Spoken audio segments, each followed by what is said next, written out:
Ministry of Science, Technology and Vocational Training had its own challenges. For Lusaka Business Training College, the immediate challenge was the requirement that trainers should meet minimum training qualifications. 3 trainers from the institute had the privilege of sponsorship to upgrade their qualifications at the Copperbelt University. TEVET came to our aid. We were able to send a few lecturers to the Copperbelt University to take up degrees in engineering courses. Most of these institutes help in the bridging up the huge gap created from the many pupils that cannot be absorbed into the universities and colleges in the country. Kabwe Skills Training Institute was established in 1982 as an adult learning center to offer skills training in tailoring, secretarial and power electrical. The institute has seen its days and needed a facelift to make it a conducive skills training institution. Principal of the institute, Elas Chanda, is a proud man as his institution is one of the beneficiaries of the TEVET Fund. TEVET Fund, I think we are one of those lucky ones, so to speak. We have benefited from that. Of course, it's competitive. We had to write the project proposals, and luckily 2 of them were bankable, were accepted by TEVET.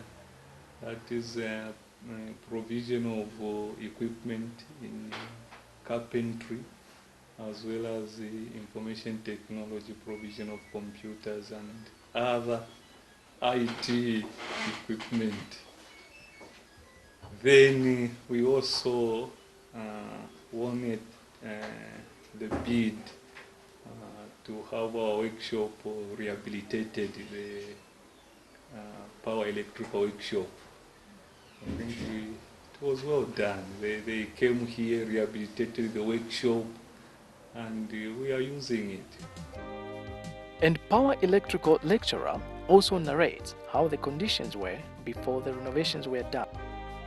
It was in a very bad state, whereby the floor was bad, it had a lot of cracks. The testing point for the induction socket outlets were very few. Even we had no photo sensor relay. Sometimes we could forget to switch on the light. Find that the workshop was all in darkness. Yes, and even the contactors and the circuit breakers which were installed in the electrical panels, they are all new. Previously, we could just bunch maybe all the cables under one circuit breaker. So each line has got its one circuit breaker. Power electrical second year student Nicholas Ndoa saw the transformation of the classroom. So they had renovated this place, and at least it looks like a school now, not the way it was. And in terms of practicals, it has become easy now, because the previous year, what used to happen, maybe you might be doing some practicals, and a lot of people just working on one practical because of there are few outlets where you can use the power source. And now the power source has been put in everything now. You can do the practicals alone and understand very well, or two with the help of a friend. Skills training mainly depends on practicing. One cannot boast of having a skill if they cannot even practice the knowledge imparted in them. Ndola Skills Training College is one of the oldest institutes in the country. It was established in 1930 with the aim of providing training skills to both school leavers and non-school leavers. Ndola Skills Training Institute offers metal fabrication, tailoring, catering, and food production. Ndola Skills Training College provides classes for children who are out of school. As such, the institute is classified as an education center under the Ministry of Education. Despite falling under the Ministry of Education, Ndola Skills, as a TEVET registered institution, had an equal chance of accessing the TEVET fund like any other TEVET institution. Dollar Skills submitted a proposal for funding under Window 4 of the fund to rehabilitate its kitchen and enabled the institute to buy kitchen equipment such as deep fryers, microwaves, and freezers. Principal Mulenga Malama discloses how the situation was before the rehabilitations. Previously, before the TEVET fund, we used to use an old kitchen, an outside kitchen, where students used to use charcoal. And I think that affected our training very much. Before TEVET came to assist us, we had many problems in our department. Like for example, this new room that has been renovated was in a total mess. We had the roof leaking. At times when the rains would come, the roof would almost blow away. So we had a lot of problems because the students were scared, especially in the rainy season. But now, I think TEVET has done a good job of this room, and right now we are ready to move in with the students to enjoy our new kitchen.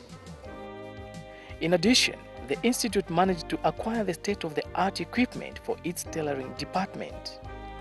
Florence Mwansa is a trainer in tailoring at Dollar Skills, and she is happy with the new developments. We have got a lot of equipment, and the enrollment, it has been enlarged because it has motivated so many students. They have gone around advertising that there's a lot of equipment in that school. It is cardinal to note that these skills institutes are not only meant to train students around them, but even out of town. Hence the need to provide conducive accommodation for these students and to locals who live far from the institutes. Chipata Trades Training Institute is one of the training institutes providing skills training in the Eastern Province. An institute with very humble beginnings. From the onset, it was beset with a number of challenges. With a number of students coming from outside Chipata, the institute had a challenge of providing decent boarding facilities for students. Initially, when we came here, we had problems with the hostels. We didn't have. So what we did, we bought the blockboards and started demarcating the rooms for the students. So we had a lot of problems.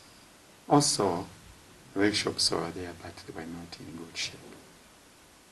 But now we are extremely happy. The situation is now totally different, as Chipata Trades Training Institute hostels received a facelift from the TEVET Fund and managed to procure equipment which included machinery for carpentry and joinery workshop, kitchen electrical pots, and books for the library. These students' hostels were rehabilitated, and the students have this to say. When they renovated, at least now we are living in a clean environment, and it's looking nice now. And I'm proud that I'm at Chipata Trades compared to last year. It's conducive, let me say so. It's conducive for a student at a higher learning institution like this one. In addition, the TEVET Fund also sponsored one lecturer for further training at the Copperbelt University. The church in Zambia has been playing a critical role in uplifting the standards of the youth by providing skills training to supplement government efforts. Monza Youth Project in Monze, Southern Province, started by Father O'Brien, a Catholic priest, began as a football club in the 70s to keep the unemployed youth busy.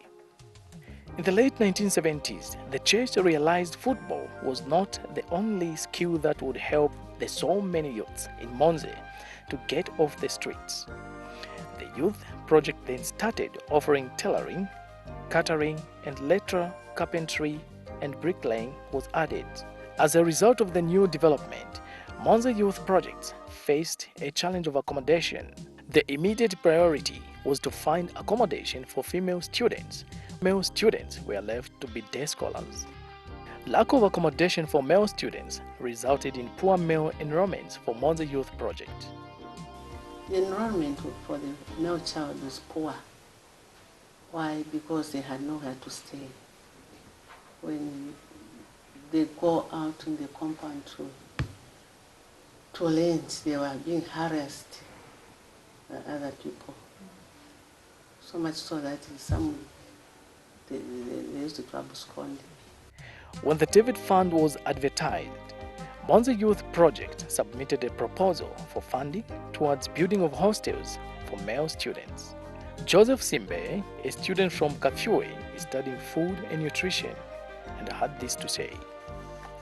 Yeah, I'm very happy with our new hostels which have just been built for us, because our school we are now near to the classes. 4 trainers were also sponsored to upgrade their qualifications under the Human Resources Development component of the 4th window.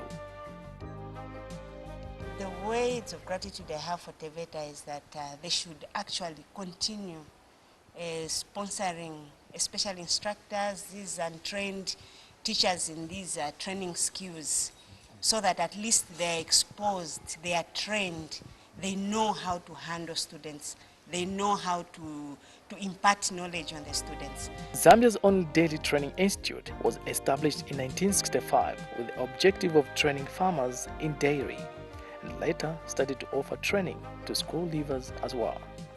The institute does not only offer courses that are tailored to dairy, but offer a wide range of courses.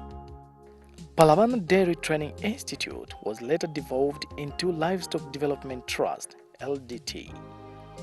Zali Chikuba is the vice principal. He tells us how the institute benefited from the TEVET fund under Window 4. We had proposed that we are going to equip our laboratories with the computers. So right now, as we're talking, we have 15 computers that we received from TEVET. They came in January 2008. In addition to the computers, Palavana Dairy Institute boasts of a new milking parlor built with the support from the TEVET fund. Then we also got a funding for construction of the milking parlor. We have a milking parlor which has got a commercial objective here, and also cows with a commercial objective. But we needed a milking parlor for training purposes, where we can take our students anytime and they can conduct experiments. TEVET Director of Finance and Administration, Matilda Nsemani, says the TEVET fund received support from the various donors. We've received quite a lot of support under the World Bank credit, and also the Embassy of the Kingdom of the Netherlands has been very supportive to the fund. In the wake of the current global crisis, which is resulting in massive job losses in the formal sector in Zambia and the world over, the future of Zambia and its people lies in skills training. An individual who is skilled has a greater chance of making it in life even after loss of a formal job. TEVETA, empowered by the TEVET Amendment Act No. 11 of 2005 to manage the TEVET funds, is very optimistic that though the fund could not sort all the problems faced by the TEVET institutions, at least it had somewhere to start from, and believes that an individual with a skill has a better chance of making it in life even after loss of former job.